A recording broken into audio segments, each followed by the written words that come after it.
Alright mga katambay, pagkaya na, mamimiling kamihin, prutas nga kalapi na tinatawag sa English na rattan fruit. Ang aking kasama ngayon ay ang aking bayaw at ang aking pamangkin. Tara, let's go! Grabe mga katambay, napakalayo ng aming nilalakbay ngayon. Hindi pa kami nakakita ng puno ng kalapi, aray. Pero hindi kami susuko, maghahanap pa rin kami. Tara, samahan nyo kami, let's go! Wow! Parang may nakita kaming dahon ng kalapi dito sa baba. So, lakad-lakad lang, lakad-lakad. Ito, yung isang puno nakita namin dito. Wala nang bunga.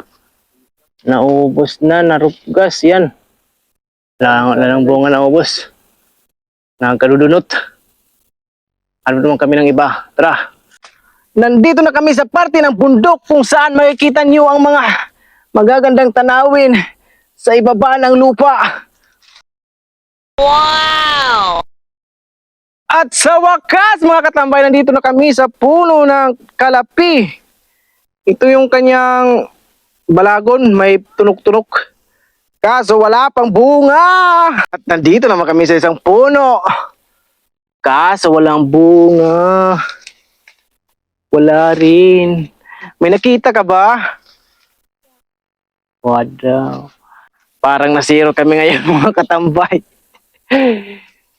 Walang mga bunga yung mga kalapi dito. Ito talagang hitsura ng puno ng kalapi mga katambay. Yan.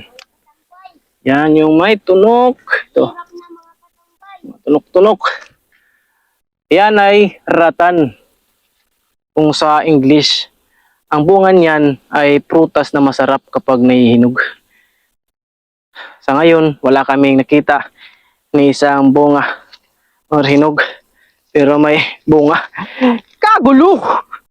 Baka sa susunod na mga buwan po ito mga katambay, yung rattan na ito, bubunga. Kasi parang namumupa lang yung kanyang mga bunga. Kaya sa ngayon mga katambay, ang kukunginin namin ay silot na lang ang aming nakuha mga katambay. So ayun nga mga katambay, dahil wala kaming nakuhang kalapi, kaya ang amin na lang nakuha ngayon ay ito ang mga silot na pinapanitan ngayon ng aking bayaw para mas gumaan ang pagdala papunta sa baryo.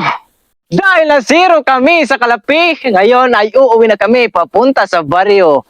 Ang aming dala ay saging at ang ilalim niyan ay ang niyug at ang silot. Ayun, nahirapan ang aking bayaw sa pag-alsa. Okay, let's go, Harold! Purlotin mo yung dala. At ang aming dala ay ang silot pang dalawa. Kaya it's alright mga katambay. See you soon and rock and roll to the world.